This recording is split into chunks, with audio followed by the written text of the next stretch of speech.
262페이지부터 하겠습니다. 260.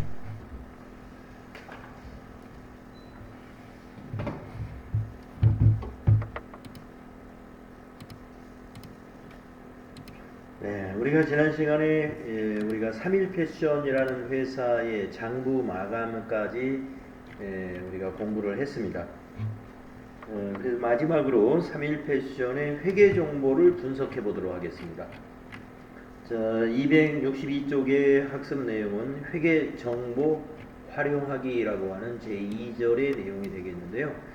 이 회계 정보라, 여기서 말하는 회계 정보라 하는 것은 우리가 이제 장부 마감을 통해서 재무제표를 만들었단 말이에요. 손익계산서다, 또 재무상태표다라는 중요한 재무제표 두 가지를 만들었는데, 그 재무제표인 재무상태표와 손익계산서를 분석할 줄 아는 그런 지식을 우리가 가져야 된다라는 그런 얘기가 되겠습니다. 자, 필요 지식 한번 읽어볼게요. 회계정보의 분석.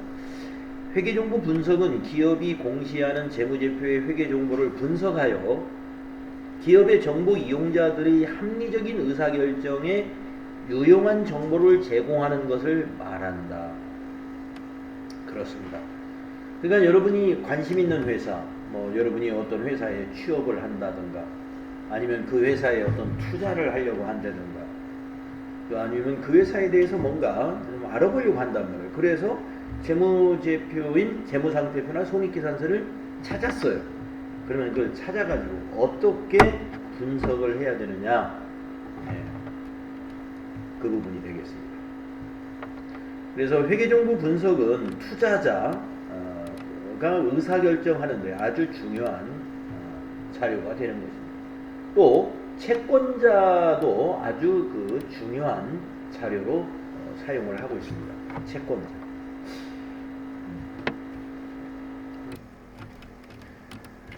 네, 그래서 이제 회계정보 분석은 이제 두 가지가 있는데, 재무상태표에서 분석하는 지표가, 중요한 지표가 몇 가지가 있고, 그 다음에 다음 페이지에 보면 손익계산서에서 보는 지표가 있습니다. 자, 재무상태표에서 보는 지표를 먼저 보시면은 유동비율, 당좌비율, 이 두 가지가 지급 능력을 보는 비율이에요. 지급 능력.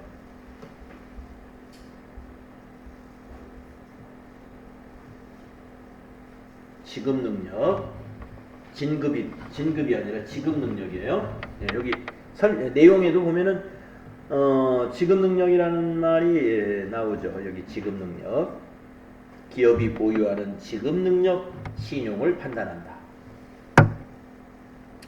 자, 채권자, 은행이 돈을 빌려줄 때 만기 때 돼서 이 회사가 돈을 갚을 수 있을까? 이런 걸 본단 말이에요. 물론 희망도 봐야 되겠지만 현재 재산 상태로 봤을 때. 그래서 이 유동 비율을 보게 되면은요, 어떤 지급 능력을 볼 수 있냐면, 여기 공식을 보시면 유동 자산하고 유동 부채를 비교한 거예요. 분자가 유동 자산, 분모가 유동 부채잖아요. 그래서 유동 자산이라고 하면은 1년 내에 현금화가 될 수 있는 자산들이 유동 자산이에요. 그 다음에 유동 부채라 하는 것은 1년 내에 지급해야 될 의무가 있는 채무가 유동 부채예요. 그걸 비교해가지고, 그러니까 유동자산 나누기 유동부채 해가지고 곱하기 100을 합니다. 그러면 만약에 유동자산이 더 많다면 1보다 크겠죠. 비율로 말하면 100% 이상이 되는 거예요. 그러면 아주 재무 유동성이 매우 좋다, 이렇게 말할 수 있습니다. 유동 비율이 100% 이상이면은요, 올해 영업을 안 하고도 지금 가진 올해 1년 내에 갚아야 될 부채는 지금 가진 돈으로 다 갚을 수 있는.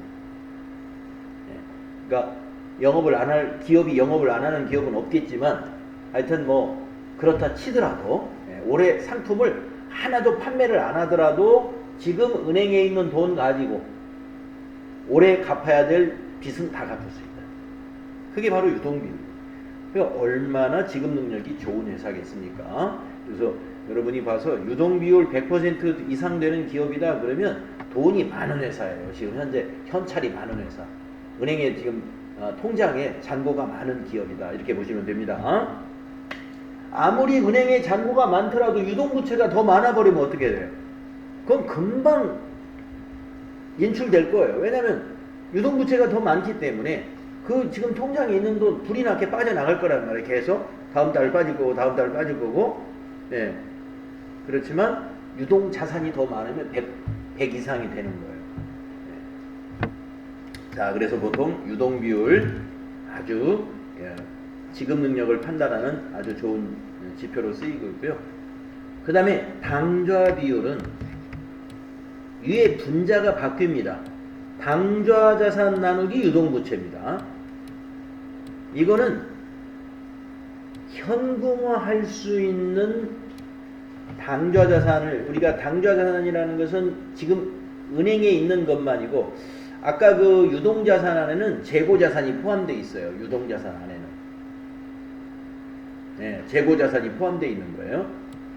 유동자산 안에는 당좌자산과 재고자산을 우리가 유동자산이라고 하죠. 그러니까 당좌 비율이 제가 아까 좀 실수한 부분이 있네요. 아까 영업을 안 해도 된다라고 했는데 그거는 당좌 비율이었어요. 네, 좀 수정하겠어요. 자, 영업을 안 해도 1년 동안에 갚아야 될 부채를 다 갚을 수 있는 거, 그걸 보는 것이 당좌 비율입니다. 자, 당좌 자산은 여러분 알다시피 현금성 자산과 보통예금, 당좌예금 계좌에 들어있는 자금을 말합니다. 그래서 유동자산 중에 현금화할 수 있는 당좌 자산으로 단기 채무를 충당할 수 있는 능력을 나타내는 비율입니다. 그래서 지금 조금 전에 제가 설명한 것은 당좌 비율을 설명한 거예요. 영업을 안 하고도 갚을 수 있는 능력, 1년치 부채를. 자, 위에 유동자산은 영업해야 돼요. 왜냐면 재고자산, 지금 창고에 있는 재고자산, 매장에 있는 재고, 이거 다 그것도 유동자산에 포함된 거예요. 그래서 우리가 영업을 해서 갚을 수 있다는 것입니다. 영업을 해서 갚을 수 있다. 자, 그래서 우리가 뭐 당좌 비율이 100% 이상이면 뭐 말할 것도 없고요. 너무 좋은 거고, 유동 비율도 100% 이상이면 안전한 기업이라고 볼 수 있습니다. 지급 능력이 안전한 기업이다. 그런데 유동 비율이 100% 안 되면은 뭐 그렇다고 해서 안전하지 않다고는 볼 수 없겠으나 우리가 뭐를 해야 될까요? 그런 회사는 자금 담당자는 아니면 대표이사가 돈을 빌려야 되겠죠. 유동 비율이 100%가 안 되는 기업은 그 해에 지금 갚아야 될, 이번 회계 다음 회계연도에 갚아야 될 빚보다 지금 우리가 보유한 재고하고 당좌 자산이 더 작아요. 그렇기 때문에 빚을 내야 될 거예요. 자, 그 다음에 그 밑에 두 가지를 보겠습니다. 부채 비율과 자기자본 비율은 그 기업의 안전성을 보는 겁니다. 안전성.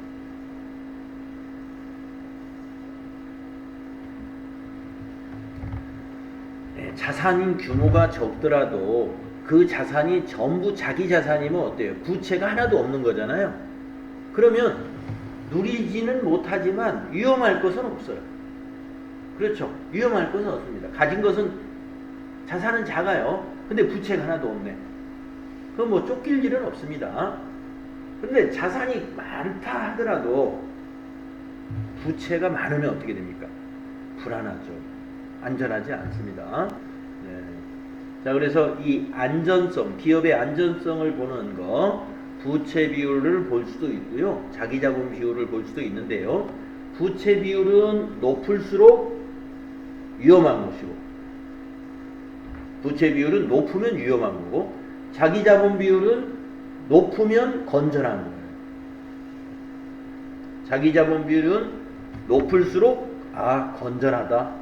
건전하다는 건 안전하다 이 말입니다. 안전하다. 자기자본 비율이 높다는 것은 부채보다 자기자본이 많다는 겁니다. 그래서 여러분 먼저 자기자본 비율을 먼저 보시게 되면은 밑에 분모가 자산 총계잖아요. 여러분 자산은 부채와 자본으로 구성된 거잖아요. 그래서 자기 자산 총계를 자본 총계로 총 자본이 자산의 몇 퍼센트인가를 보는 거예요. 만약에 자기 자본이 50원이고 자산이 100원이라면은 자기 자본 비율은 50%입니다. 그러면 빚은 부채가 50%라는 얘기예요. 부채가 50원이라는 이야기입니다. 그러니까 자기 자본 비율이 50%인 기업이다. 그러면 그 기업이 가지고 있는 총 자산의 50%는 회사 것이 아니구나. 은행 것이구나. 채권자들의 것이다. 이겁니다. 그런데 부채 비율은요. 부채 비율은 밑에 분모가 자산이 아니고 자기 자본하고 부채를 직접 비교합니다. 그래서 부채 비율이 100%다라는 말은 부채 비율을 100%라는 말은 자기 자본과 부채가 같다. 뭐 그래도 우리가 그렇게 건전하지 위험하다라고 보진 않아요. 그렇게 위험한 것은 아니에요. 왜냐하면 이익만 나고 있다면 손익계산서를 봐야 되죠. 부채하고 자기 자본이 동일하다, 100%가 된다 그러면은 뭐 이렇게 위험하진 않습니다. 제 기억에 저는 이제 회사를 다닐 때 IMF라는 그런 그 시기를 거쳤었는데 제가 직장 다니고 이럴 때요. 제 기억에 말입니다. 그 당시 많은 우리나라 기업들이 이렇게 뭐 은행까지 이렇게 문을 닫았을 지경이니까 기업은 오죽했겠습니까? 기업이 돈을 못 갚으니까 은행이 문을 닫는 거죠. 자, 그런데 그 당시 제 생각에는 기업들 웬만한 게 대기업들이 부채 비율이 600%, 900% 이랬어요. 그 부채 비율이 6배라는 거예요. 600%라는 것은 자기 자본의 6배. 그러니까 자기 자본이 만약에 100억이 자기 자본인 자본금이 100억인 기업이 있다 그러면은 빚이 6배, 600억이라는 거예요. 그래서 자산이 700억으로 표시되어 있는 거예요. 그러니까 채무가 이제 많아도 계속적으로 은행에서 돈을 갚아라는 압력이 없으면 그것을 계속 연장해 가면서 사업을 하면 상관이 없습니다. 그런데 금융위기가 왔잖아요. 이율이 높아지면서 은행에서는 이제 은행이 망하게 생겼으니까 기업들, 개인들에게 돈을 빨리 갚아라. 그러면서 이자율을 막 높였죠. 그러니까 빠져나갈 방법이 없는 거죠. 그래서 부채 비율이 높은 회사들 순서대로 부도가 발생하고 문을 닫고 또 기업 대출을 너무 많이 신용평가 제대로 못 해가지고 부채 비율이 굉장히 위험한데 거기에 대출해준 은행이 순서대로 이렇게 정리가 되고 막 그랬죠. 여러분도 아마 아시는 분은 아실 거예요. 들어서 아시거나 아니면 나이가 있으신 분들은 그때 지냈어. 아주 우울한 그런 시기였습니다. 지금은 뭐 다 잊어버리고 사는 것 같지만 앞으로 또 이게 세상은 돌고 돈다고 해요. 그래서 남의 빚이 정말 무섭구나 하는 것을 우리가 알아야 됩니다. 지금 이 우울한 뉴스가 뭐냐면요. 제가 엊그제 아침에 출근하면서 들은 얘기인데 우리나라 20대가 그러니까 2년 전보다 20대의 그 빚이 말이죠. 20대에 한 30%가 빚이 있었는데 2년 후에 조사해 보니까 한 10%가 늘었대요. 그러니까 20대에 한 40%가 다 은행 빚이 있는 사람들이에요. 그러니까 이건 뭐 그 경제 관련 기자가 여러 가지로 추측을 하더라고요. 그동안에 이제 우리가 막 영끌이다 또 막 이래가지고 부동산 그 바람을 타고서 부모님들이 자녀 이름으로 대출을 받기도 하고 막 이런 경우도 있어서 그런 건데 아무튼 굉장히 위험한 거죠. 아니 이제 저 결혼도 안 하고 말이죠. 사회 직장도 갖기 전에 빚부터 진다. 우리가 경제 교육을 우리 저 학교나 아니면 부모님들이 잘못시키면 안 됩니다. 빚은 없는 게 좋죠. 그렇죠, 여러분들. 빚은 그냥 내 것으로 좀 부족해도 내 것으로 살아야 돼요. 위험합니다. 자, 기업들의 부채 비율과 자기자본 비율은 기업의 안전성을 보는 것이다. 부채 비율이 높으면 위험한 기업이고 자기자본 비율이 높으면 건전한 기업이다. 그래서 개인도 마찬가지입니다. 우리 개인들도 우리가 이렇게 우리 재산을 말이죠. 그렇게 잘 단단하게 관리를 해나가야 돼요. 규모만 키운다고 해서 되는 게 아닙니다. 그 이제 규모만 자꾸 키우다 보면 그게 이제 부채 비율이 너무 높아지면은 금융 위기가 왔을 때 방법이 없어요. 큰 손해를 보게 된다 이런 얘기죠. 자, 그 다음에 이제 맨 밑에 있는 자산 회전율이라는 것은 업종에 따라서 회전율이 좋은 회사도 있겠지만 장치 산업 같은 경우는 회전율이 재산 상태는 괜찮지만 회전율은 떨어질 수가 있어요. 장치 산업이다 그러면 우리 지역으로 말하면 반도체를 생산하는 그런 회사 같은 그런 회사는 이 공장을 구성하는데 많은 그 자산이 투입이 됩니다. 그런데 자산 투입이 거의 없는 그런 업종도 많이 있죠. 무슨 우리 그 인터넷 관련 회사들, 네이버라든지 또는 카카오톡이라든지 또 소프트웨어 관련되는 한글과 컴퓨터 또 미국의 마이크로소프트사 이런 회사들은 전부 다 고정자산의 투자가 거의 없습니다. 다 인적 투자이고요.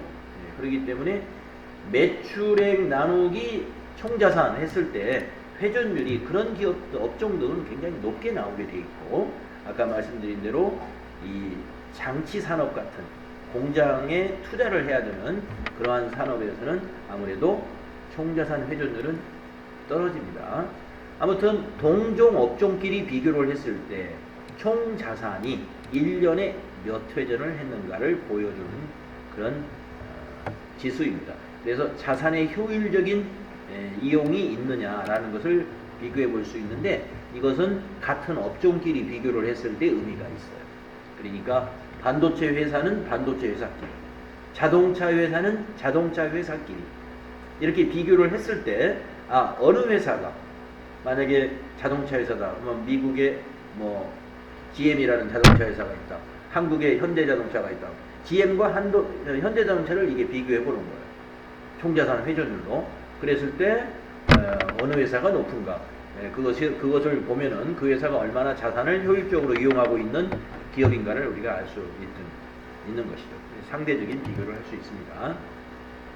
자, 여러분 이제 재무상태표를 가지고 이게 분석하는 이 지표는 우리가 이제 회계를 공부한 실무자로서 상식적으로 갖춰야 될 지표라고 저는 생각을 해요. 여러분들 알아두시고 시험에서는 이 문제가 나오긴 하는데 한 문제 정도 나오는데요.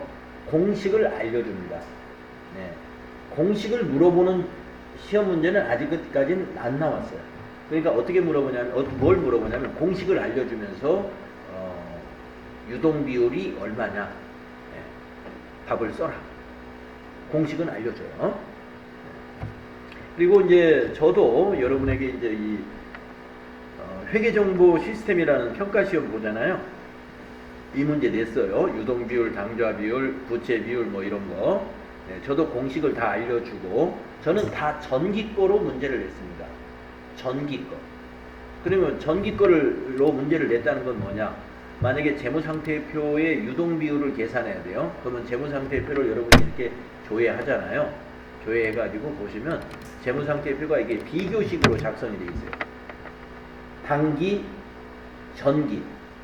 근데 저는 전부 다 전기 거를 물어봤다 이거예요. 전기 거. 단기 거를 물어보지 않았어요. 그러니까 이 전기 거를 보고 계산하셔야 돼요. 그러면 당좌 비율을 만약에 물었다. 그러면 여러분이 그 공식을 딱 보시고 당좌 비율은 당좌 자산 나누기 유동 부채구나. 이렇단 말이에요. 그러면 계산기를 가지고 계산을 해도 되고 여기 당좌 자산에서 마우스 오른쪽 버튼 계산기라는 이 도전 프로그램에 이렇게 계산기 프로그램이 들어있기도 합니다. 근데 이거를 처음 쓰면 잘 못 써요, 이게. 손 계산기 쓰는 것처럼 쓰는 게 아니라서 처음에는 좀 잘 못 씁니다. 이걸 쓰는 것을 좀 숙달하면 잘 쓸 수 있는데 이제 좀 써보시면 알아요. 1번 줄 갖다 놓고 현재 금액 추가하면은 여기 있는 당좌 자산이 여기로 입력이 돼요. 이제 나누기 이거 입력해야 되겠죠. 이게 나누기예요. 부호가 여기 나누기, 여기 더하기, 빼기, 곱하기, 나누기 여기 부호가 네 가지가 있습니다.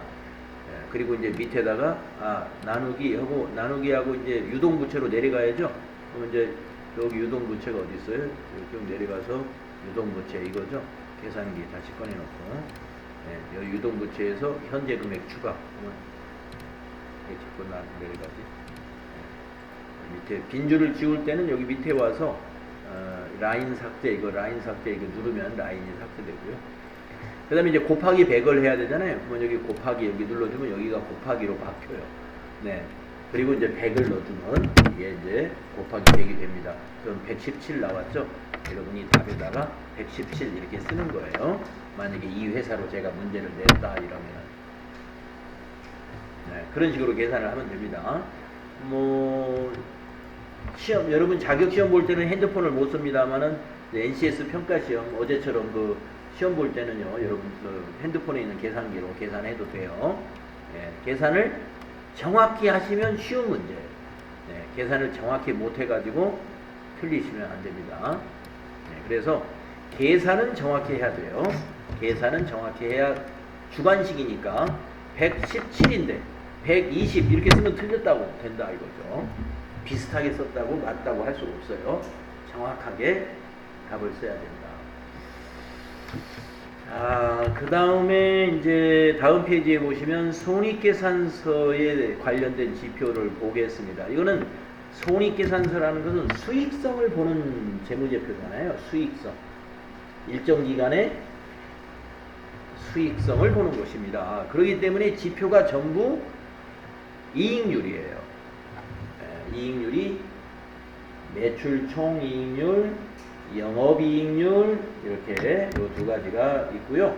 주당 순이익은 한 주당 순이익을 발행한 주식수로 나눠 가지고 주주의 한 주당 자기 몫을 주주의 몫을 나타낼 수 있는 그런 지표로 보면 되겠습니다. 자, 이자 보상 비율은 조금 이따 설명드리고요. 자, 그래서 시험에는 주로 매출 총이익률이 나오거나 영업이익률이 나오거나 주당 순이익이 나오거나 세 개 중에서 하나가 시험에 나오는 편이에요. 이자 보상 비율 잘 안 나오는 항목입니다. 그런데 이제 요즘에 그 경제 뉴스 아니면 그 경제 신문지 이런 데를 보면은 이자 보상 비율을 뭐라고 부르고 있냐면은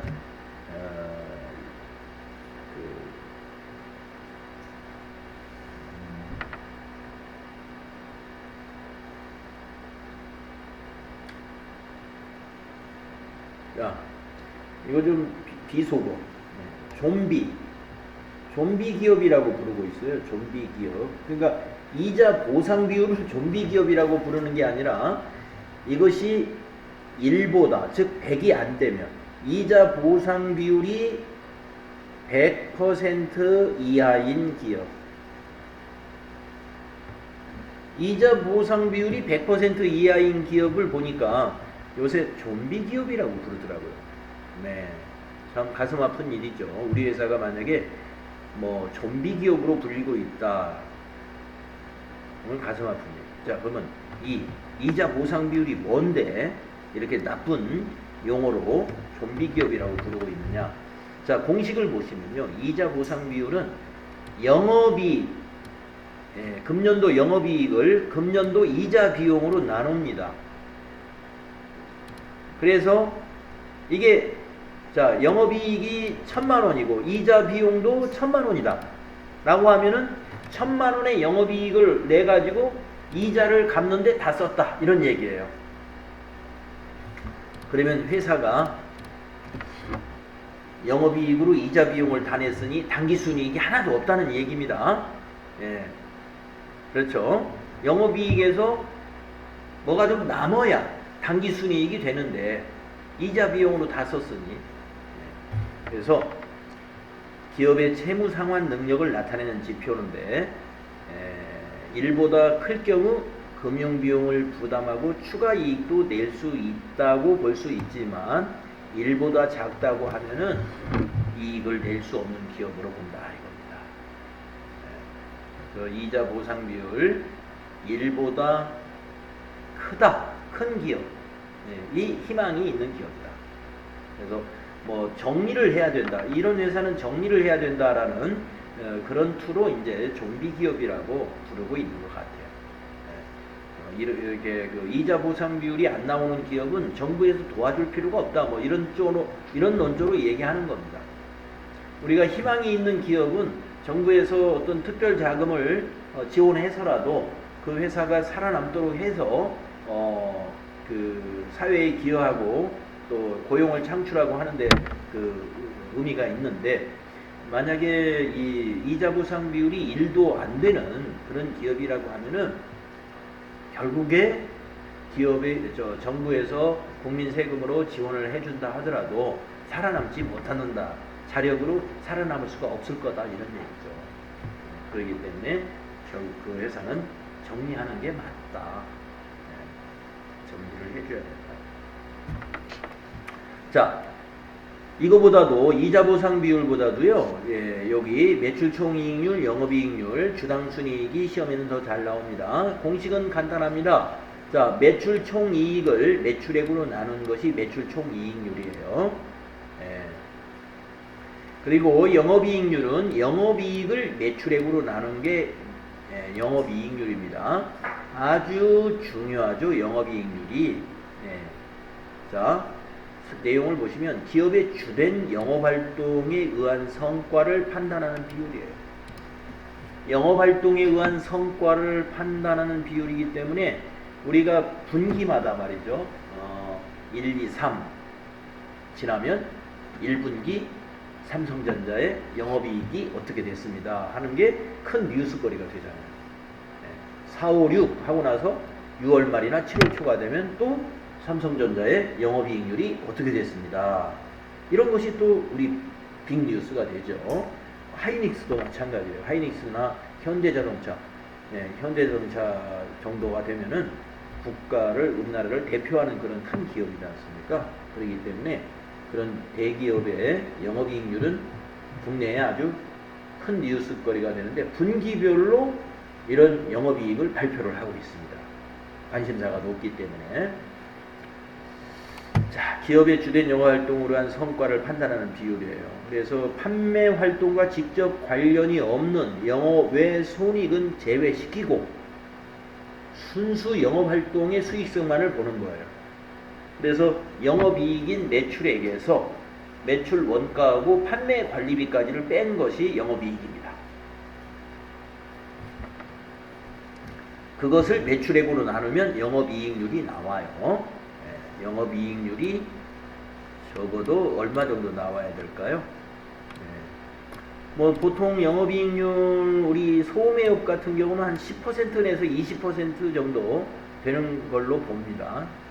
그거는 이제 정부에서 그 부가가치세 부가율이라는 게 있어요.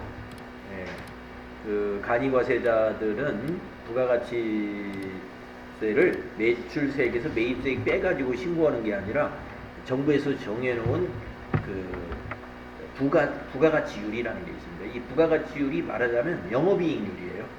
비슷해요. 영업이익률하고. 그래서 뭐 업종별로 건설업은 몇 퍼센트, 건설업이 한 30% 보던가요, 정부에서. 영업이익률. 그러니까 10억짜리 건설을 하면은 30%니까 3억은 이익을 낸다. 이렇게 온다는 거죠. 금융업을 한 40, 금융이나 보험업은 한 40% 보는 것 같아요.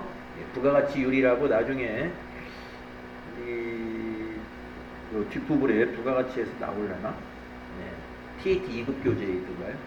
아무튼 기회가 있으면 그걸 또 보면 되겠습니다. 자, 영업이익률 매우 중요합니다. 이 공식 잘 알아두시고요. 그 다음에 주당순이익도 중요하죠. 당기순이익 나누기 주식수. 이것도 이제 계산해 볼 기회가 있을 거예요. 제가 주당순이익도 요거 문제 냈습니다. 주당순이익을 계산할 때는요, 계산기를 쓰는 것보다는 요 프로그램에서 하는 방법 알려드릴게요.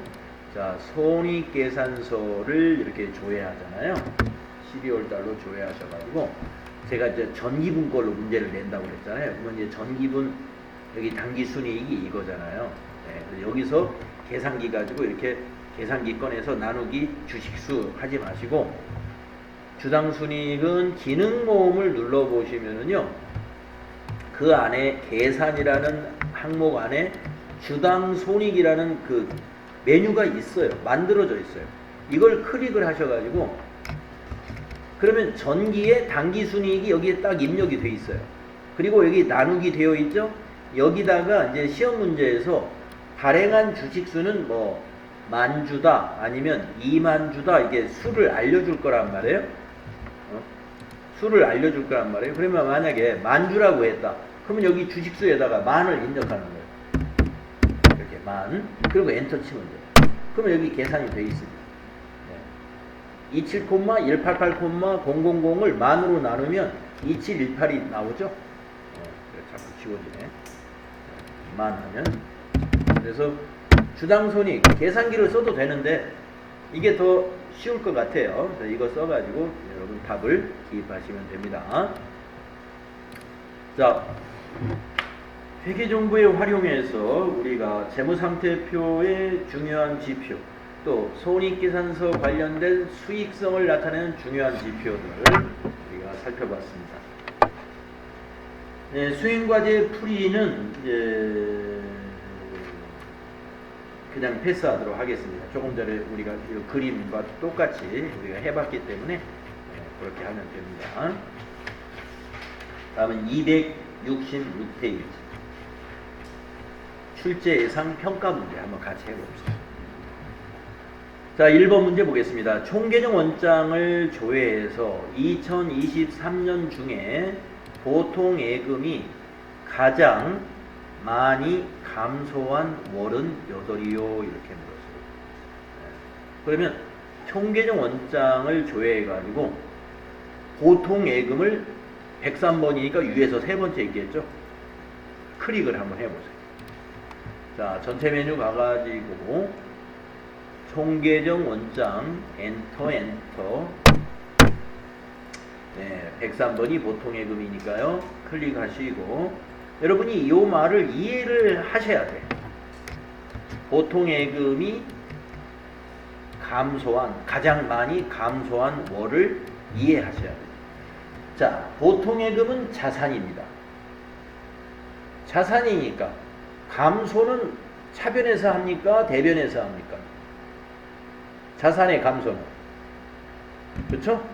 대변에서 감소한다. 그걸 아셔야 된다는 말이죠. 그러니까 보통 예금의 대변 금액을 보고 답을 찾으셔야 돼요. 여기서 보통 예금을 선택한 다음에 대변을 보고 판단을 하셔야 된다. 그래서 가장 많은 금액을 딱 체크해 보시면 2월 달이 되겠습니다. 그래서 답은 1번이 답이다. 그래서 여러분 시험 보실 때는 이런 객관식 문제는 1번을 마우스로 이렇게 클릭하면 답안이 작성이 됩니다. 자격시험 보실 때 말하는 거예요. 이제 저기서는 이제 종이로 그 NCS 제가 이제 이렇게 어제 보는 것처럼 그런 시험은요, 여러분 여기다 동그라미 하시거나 이렇게 동그라미 하시거나 체크하시거나 하면 돼요. 다음에 2번 거래처 원장 조회하라. 12월 말 외상 매입금 잔액이 가장 잔액은 잔액란이 따로 있으니까 이건 뭐 헷갈릴 것이 없습니다. 가장 큰 거래처의 코드와 잔액을 기록하라. 그러면 거래처 원장 한번 가볼까요? 전체 메뉴 누르셔가지고 거래처 원장을 딱 클릭하시고요. 앞에 날짜는 엔터를 그냥 치면 1월 1일이 입력됩니다. 12월 말이니까 뒤에 날짜도 그냥 엔터를 치면은 12월 말로 입력돼요. 예, 계정 과목에서 외상 매입금만 선택을 해야 되니까 여기 물음표 단추를 딱 누른 다음에 외상을 입력하고 엔터 치면은 외상 매입금이 251번이라는 걸 알 수가 있죠. 확인. 거래처는 전체를 봐야 되기 때문에 거래처 분류에서는 그냥 엔터로 계속 지나가면 돼요. 네. 외상매입금 거래처가 3개밖에 없어요. 네, 3개 거래처밖에 없고 잔액을 물어봤기 때문에 잔액이 가장 큰 거래처다. 그러면 이 거래처인데 데일리룩인데 뭐를 물어봤냐면은 코드와 잔액. 그러면 코드는 01002. 코드를 쓸 때는요 앞에 0을 생략하지 마시고 5자리로 다 써주셔야 됩니다. 답안을 기록할 때 01002. 그리고 잔액은 45 000 000 콤마를 넣어도 되고 숫자만 써도 됩니다. 여러분 답안을 작성할 때는 그렇게 답안을 쓰시면 됩니다. 다음에 3번 재무상태표를 조회해서 유동자산 중 현금화할 수 있는 당좌자산으로 단기 채무를 충당할 수 있는 정도를 나타내는 비율은 당좌 비율이다. 전기분 당좌 비율은 얼마인가? 소수점 이하는 버림할 것. 한번 이번에는 이제 우리가 이 계산기, 여러분 손계산기 같은 걸 한번 써보겠습니다. 자, 이렇게 공식을 알려줍니다. 당좌자산 나누기 유동부채 곱하기 100 한번 해보겠습니다. 그러면은 재무상태표를 열으셔가지고 재무상태표에 당좌자산에 가가지고 계산기에다가 이걸 입력합니다. 110-870-000 나누기 눌러주시고 유동부채로 내려갑니다. 유동부채가 정확하게 어디 있는지 잘 찾으시고 네, 이거죠. 나누기까지 했죠. 94 662 000 이렇게 계산을 해내시면 돼요. 자, 곱하기 100까지 해야죠. 곱하기 100. 네, 항상 비율은 당좌 비율, 유동 비율, 부채 비율, 자기자본 비율, 비율이니까 나누기 하고 나서 나중에 곱하기 100까지 해야 됩니다. 나누기 100을 했네. 네, 그러면 이제 이걸 곱하기 100으로 바꾸면 여기다 이렇게 117 나와요. 117. 네, 여러분 소수 버려야 되죠. 117.12 이렇게 나올 거예요. 그래서 답은 117이 됩니다. 그래서 3번이 답이 되겠습니다. 다음은 4번을 보겠습니다. 재무상태표 손익계산서 조회.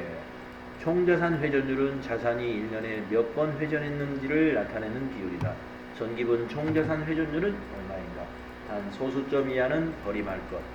자, 손익계산서에 가서 매출액을 확인해서 계산기에 입력하고 그 다음에 재무상태표에 가가지고 총자산을 나누기 해서 곱하기 100을 해주면 됩니다. 자, 그러면 먼저 손익계산서에 가셔가지고 이것도 전기분 거를 물어봤어요. 그러면은 손익계산서에 전기분 매출액을 확인합니다. 500, 516, 000이죠. 그 다음에 나누기 해주시고 이제 재무상태표에 가가지고 총자산을 자산 총계가 총자산이에요. 그거를 나눠줍니다. 199, 952, 000 그리고 곱하기 100을 해줍니다.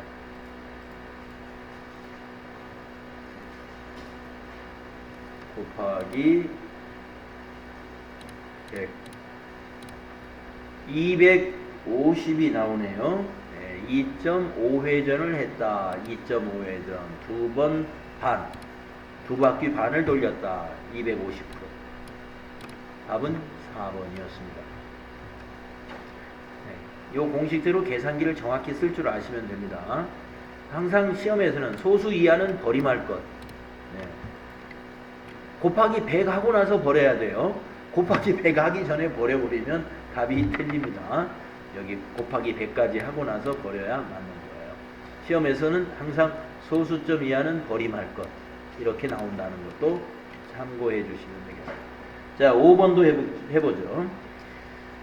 영업이익률은 기업의 주된 영업활동에 의한 성과를 판단하는 비율이다. 당기분 영업이익률은 얼마인가? 영업이익 나누기 매출액 곱하기 100이다. 소리계산서를 다시 가져가지고 당기분이니까 영업이익을 여기서 먼저 찾습니다. 판매관리비 밑에 있죠.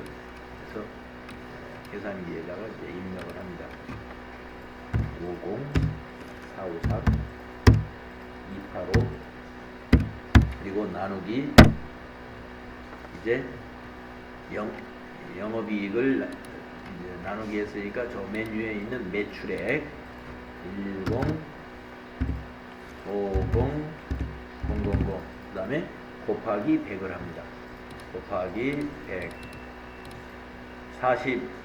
45.6384 이렇게 나오는데 소수는 버린다. 소수 이하 소수 이하 그렇죠. 소수 이하 버리면 45가 나오죠. 45 답은 45%가 영업이익률이 45%다. 그러면 해볼 만한 영업이고 괜찮은 수익성을 보이는 아이템이 되겠습니다. 자, 이렇게 출제 예상 문제라는 것은 앞에 결산을 다 끝나고 나서 이런 문제가 나온다 이거죠. 그래서 앞에 결산이 틀리면 여기서 오답을 우리가 찾게 되죠. 결산이 잘못되면은 영업이익도 틀려질 거고, 그렇죠? 당기순이익도 틀려지고 하니까 평가 문제에서 득점을 못하게 되겠죠. 자, 이렇게 해서 우리가 이제 제3부에 있는 3일 패션이라는 회사를 통해서 일반 전표 입력, 그리고 메인 매출 전표 입력, 그리고 결산까지 장부 마감, 회계 정보 분석까지 잘 마쳤습니다. 그래서 제4부에서는 이제 시험 대비 공부가 되겠습니다. 그래서 앞에 했던 거 다시 한번 복습해 가면서 유형별 연습 문제 풀고 가겠는데, 유형별 연습 문제 부분에서는 이론에 대한 것은 여러분 그냥 넘어갈 겁니다. 이론에 대한 것은 왜냐하면 우리가 여러분이 그 이론 강의 들으실 때 그때 유형별 연습 문제 풀이를 제가 상당히 많이 해드렸거든요. 이 책에 있는 것과 똑같은 것은 아니지만 유사한 것들입니다. 유사한 것들. 그래서 그때 풀었던 것으로 대체하기로 하고 320페이지까지는 그냥 넘어가도록 할게요. 여러분이 나는 좀 이론 공부를 해야 되겠다 그러면 여기 있는 문제를 좀 많이 더 답지와 해설지 책에 있으니까요. 개인적으로 공부하시고 321페이지 실무수행 유형별 연습 문제를 저하고 같이 할 겁니다. 그래서 10분간 쉬었다가 다음 시간에 유형상사라는 회사로 시작해가지고 이거 같이 실무수행을 다시 복습하는 그런 내용이 되겠습니다. 네. 네네. 네. 맨 마지막 문제.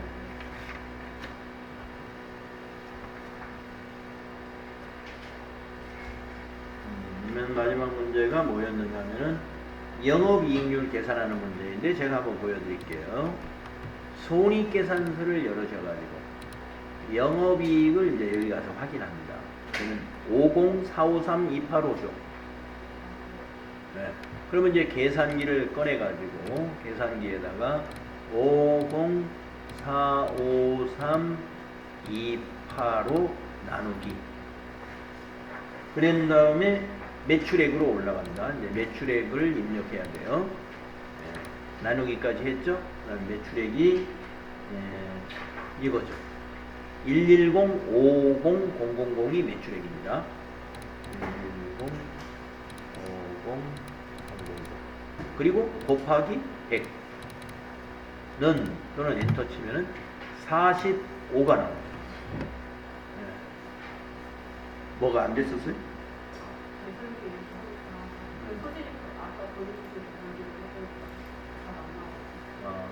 아까 그 계산기가 처음에 잘 안 돼요. 조금 숙달을 해야 됩니다. 그 계산기 쓰는 방법이 있기 때문에 연습을 꽤 해야 됩니다. 네, 그래서 그 계산기로 잘 안 되실 때는 여러분 실제로 시험 보실 때는 손계산기 쓸 수 있으니까 손계산기를 책상 위에 꺼내놓고 쓰시고 핸드폰 계산기는 자격시험 볼 때는 못 씁니다.